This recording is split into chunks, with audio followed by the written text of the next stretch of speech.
অধিকার, শ্রমিকদের যে রাইটস আছে, অধিকার আছে, এটা নিয়ে ইসলাম কি বলে, এই টপিকে আমরা কথা শুনবো ইনশাআল্লাহ বিইذনিল্লাহ। সম্মানিত শুধু আমি শুরুতেই কালামুল্লাহ মাজিদের একটি আয়াত তেলাওয়াত করেছি, সূরাতুল ইনশিকাকের 6 নম্বর আয়াত, যেখানে আল্লাহ তাআলা ইরশাদ করছেন, ইয়া আইয়ুহাল ইনসানু ইন্নাকা কাদিহুন ইলা রাব্বিকা কাদহান ফামুলাকি। অর্থাৎ হে মানুষ, তুমি তোমার রবের কাছে পৌঁছা পর্যন্ত কঠোর পরিশ্রম করতে হবে, অতঃপর তুমি তার সাক্ষাৎ লাভ করবে। আমাদের আলটিমেট গোল হচ্ছে আমরা আল্লাহর কাছে ফিরে যাব, ঠিক কিনা বলেন? কেউ মারা গেলে আমরা কি বলি? ইন্না লিল্লাহি ওয়া ইন্না ইলাইহি রাজিউন। আমরা আল্লাহর জন্য এবং আল্লাহর দিকেই আমরা ফিরে যাব। তো আল্লাহ বলেন, ইন্নাকা কাদিহুন ইলা রাব্বিকা কাদহান ফামুলাকি। হে মানুষ, তুমি তোমার রবের কাছে পৌঁছা পর্যন্ত কঠোর পরিশ্রম করতে হবে, তারপরে তুমি তোমার রবের সাক্ষাৎ পাবে। তার মানে এই দুনিয়াটা হচ্ছে পরিশ্রমের জায়গা। প্রিয় ভাইরা, এখানে পরিশ্রম না করলে সফলতার দেখা মিলে না। বাঁচতে হলে, সারভাইভ করতে হলে, টিকে থাকতে হলে আপনাকে পরিশ্রম করতে হবে। এই পৃথিবীতে কেউ কাউকে জায়গা করে দেয় না, এখানে জায়গা করে নিতে হয়, ঠিক কিনা বলেন? আপনি যদি পরিশ্রম করেন, পরিশ্রমে যে ঘাম ঝরে শরীর থেকে, পরিশ্রমের ঘামে জন্ম নেয় সফলতার বীজ। আপনি যখন হাড় ভাঙা পরিশ্রম করবেন, এই পরিশ্রমে যে লোনা পানি বেরোবে, যে ঘাম বেরোবে, এই ঘামেই জন্ম নেয় সফলতার বীজ। এবং সফলতার কোনো শর্টকাট হয় না প্রিয় ভাইরা। অনেকে অল্পতে সফল হতে চায়, শর্টকাট খুঁজে, আছে না নাই? না, সফলতার জন্য আপনাকে লং কাটে যেতে হবে।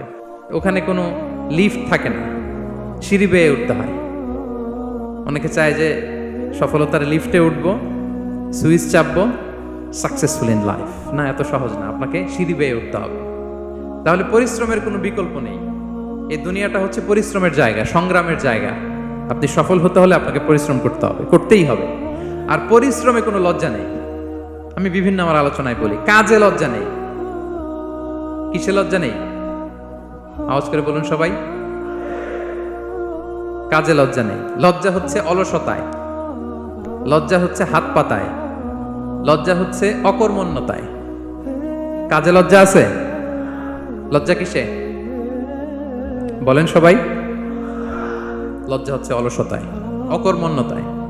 যারা কাজ না করে ফুটানি মারে, ওইটাতে লজ্জা। অনেকে আছে ফুটানি মারে, আছে না নাই? কাজ করে না, সব ফুটানি, এই ফুটানিতে লজ্জা।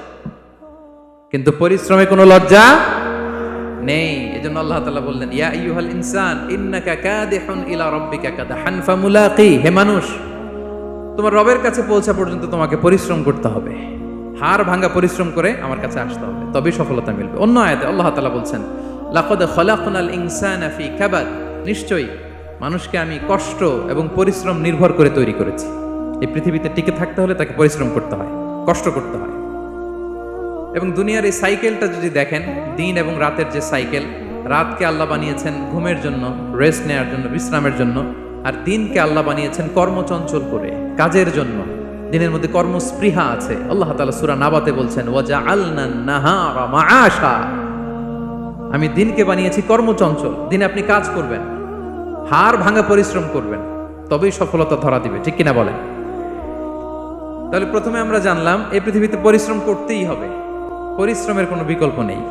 সফল হতে চাইলে কি করতে হবে? আওয়াজ করে বলবেন, কি করতে হবে? এবং ইসলাম এই পরিশ্রমকে উৎসাহিত করে, পরিশ্রমের মাধ্যমে যে ইনকাম, এটাকে উৎসাহিত করে। বিষ্ণু ঈসা ইসলাম বলেন, মা আকালা আহাদুন তাআমান কাত্তু খায়রান আইয়াকুলা মিন আমালি ইয়াদাই। মানুষ পরিশ্রম করে তার দুই হাত দিয়ে উপার্জন করে যে জীবিকা নির্বাহ করে, এর চেয়ে শ্রেষ্ঠ জীবিকা পৃথিবীতে আর নেই। আল্লাহু আকবার।